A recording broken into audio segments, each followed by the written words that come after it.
अस्सलाम वालेकुम। आज मैं आपके साथ शेयर करूंगी नहायत ही खुशबूदार और बहुत लजीज काबली पुलाव बनाने की रेसिपी। इसका एक एक दाना खिला हुआ बनकर तैयार होगा और सबसे मज़े की बात यह है कि इसको हम बग़ैर गोश्त के बनाकर तैयार करेंगे। तो रेसिपी पसंद आए तो फ्रेंड्स फैमिली के साथ ज़रूर शेयर करें। तो चलिए काबली पुलाव बनाना शुरू करते हैं। इसके लिए 500 ग्राम चावल थे, इसको मैंने आधा घंटा पहले पानी में अच्छे से धोकर भिगोकर रख दिए थे। अब सबसे पहले पैन में डाल देंगे आधा कप ऑयल, इसको हल्का सा गर्म कर लेंगे। अब इसमें डाल देंगे एक बड़े साइज़ का प्याज बारीक काट कर। प्याज को हमने हल्का सा सिर्फ 1 मिनट के लिए फ्राई कर लेना है। इसमें कलर बिल्कुल भी नहीं लाना, नीचे से आंच स्लो ही रखनी है। अब इसमें डाल देंगे 1 चम्मच साबुत ज़ीरा, इससे बहुत अच्छी सी खुशबू आएगी। और मोटा कुटा हुआ डाल देंगे इसमें लहसुन तकरीबन 1 चम्मच। और इस तरह से डालने के बाद इसको हल्का सा मिक्स कर लेंगे। इसको सिर्फ 2 मिनट पकाने के बाद जैसे ही लहसुन की खुशबू आने लगेगी तो इसमें 1 चम्मच डाल देंगे चीनी। चीनी डालने से ना चावल खिले खिले और शाइनिंग वाले बनेंगे। अब 1 चम्मच इसमें हरी मिर्चों का पेस्ट डाल देंगे, इसको हल्का सा मिक्स कर लेंगे। तो प्याज यहाँ पर हल्के से सॉफ्ट हो गए हैं लेकिन इसमें कलर नहीं आया। अब इसमें डाल देंगे स्ट्रिप्स में कटी हुई 1 कप गाजर और साथ ही ब्लैक वाली किशमिश डाल देंगे, तकरीबन 5 से 6 चम्मच है। ये डालकर इसको मिक्स कर लेंगे। सिर्फ 2 मिनट के लिए गाजरों को हमने हल्का सा फ्राई कर लेना है। आप किस शहर से मेरी वीडियो देखते हैं कमेंट करके बताया करें ताकि मैं आपका शुक्रिया अदा कर सकूं।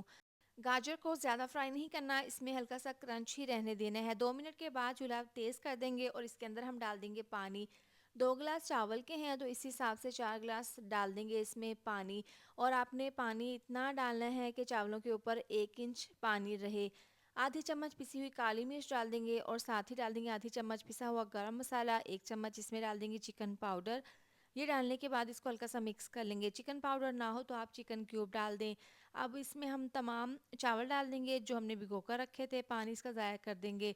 अब इसको हल्का सा मिक्स कर लेंगे और इस तरह से मिला देने के बाद इसको हम 5 मिनट के लिए मीडियम टू लो आंच पर कवर करके पकने के लिए रख देंगे। 5 मिनट के बाद ढक्कन खोलकर चेक कर लेते हैं, यखनी पकना स्टार्ट हो गई है। तो अब इसमें हम डाल देंगे 2 चम्मच जायके के हिसाब से नमक। नमक पहले नहीं डाला था तो अब ये नमक डालकर इसको मिक्स करके दोबारा से कवर करके पकाए हैं। 8 मिनट के बाद ढक्कन खोलकर हम चेक कर लेते हैं। अभी इसमें थोड़ा बहुत पानी है तो ढक्कन खोलकर इस पानी को हमने ड्राई कर लेना है। बहुत ही लाइट से ये चावल बनेंगे, यकीन करें खाने में बहुत ज़्यादा टेस्टी बनते हैं ये। आप इसको ज़रूर बनाएं, आपको खाकर मज़ा आ जाएगा। एक दफ़ा मिक्स करने के बाद अभी नीचे पानी के हल्के से बबल्स हैं तो 2 मिनट के लिए कवर कर देंगे। पानी जैसे ही बिल्कुल इसके अंदर ड्राई होगा तो इसको हल्के हाथों से एक दफ़ा मिक्स कर लेंगे और इसके ऊपर डाल देंगे 4 चम्मच देसी घी।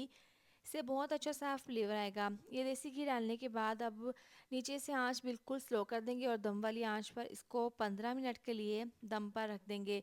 तो माशाल्लाह से 15 मिनट के बाद ढक्कन खोलकर चेक कर लेते हैं, चूल्हा बंद कर देंगे। बहुत ही खिले खिले से खुशबूदार ये काबली पुलाव तैयार है। इसको हमने गोश्त के बगैर बनाया है। यकीन करें इसका जायका बहुत ही ज़्यादा टेस्टी, बहुत ही ज़्यादा मज़ेदार बनकर तैयार हुआ है। और चावलों की लेंथ चेक करें कितनी ज़्यादा चावल खिले खिले बनकर तैयार हो गए हैं। तो आप भी इस मज़ेदार से पुलाव को घर पर ज़रूर बनाएं, आपको खाकर मज़ा आ जाएगा। इसके साथ ही वीडियो अच्छी लगी हो तो लाइक शेयर सब्सक्राइब कर दें। मिलते हैं नेक्स्ट वीडियो में। अपना बहुत सारा ख्याल रखें। अल्लाह हाफिज़।